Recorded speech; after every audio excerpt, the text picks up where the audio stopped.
At 7 o'clock, we got North Alabama, who went 3-9 last year, traveling to Western Kentucky, which started season 1-0 in week 0, baby. Western Kentucky favored by 27.5 points on ESPN+. Maverick McIver was amazing in his first start. He went 33 of 51, threw for 401 yards, 3 touchdowns, 0 interceptions. Marvis Parrish was the leading rusher on the ground with 12 carries for 52 yards. And Matthew Henry had 7 catches for 148 yards and a touchdown.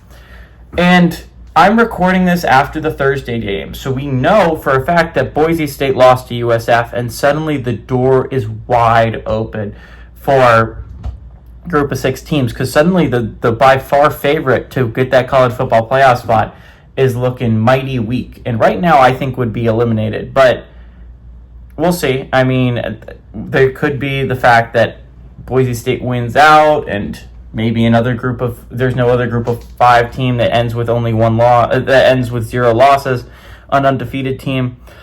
But I think you're looking at Western Kentucky. This is an opportunity, all right? The American will probably start knocking themselves out. You have 4 pretty solid teams, 5 if you include USF, and it's like, well, they're probably going to eat each other, realistically speaking, which means that I don't think there's a serious contender in the Mountain West unless Hawaii steps it up. I mean, they did beat Stanford in week 0. If they could beat Arizona this week, which we'll go over that game later, and how big that is to the group of 5 playoff picture, then suddenly they become the favorites. If UNLV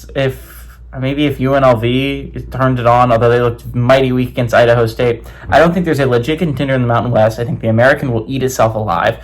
Western Kentucky has a chance to beat Toledo next week if Toledo's able to pull it off against Kentucky this week. And if they can do that, the MAC is pretty much dead in the water when it comes to playoff hopes, right? And so if you're looking at it, it's really the Sun Belt, right? Like if you're looking at it, it's the Sun Belt and the Sun Belt alone. And you just have to hope James Madison falls to Louisville, and the world is your oyster if you're Western Kentucky. Now again, you have to play LSU later on in your schedule, so you're going to probably need to have some teams finish with 2 losses.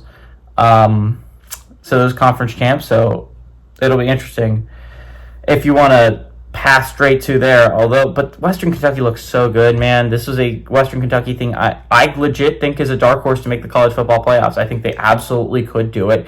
I think they have a really strong team and strong foundation, and I'm just excited for the Hilltoppers, man. McIver is as good of a quarterback I've seen there since Bailey Zappi, which isn't insane praise because Zappi was only a couple years ago, but I mean, or Austin Reed or Mike White. Western Kentucky just is known for putting out pretty solid quarterbacks, and I think Western Kentucky is going to do that again. I mean, McIver looked awesome as week 0 start against Sam Houston. We'll see next week when he places a real opponent in Toledo.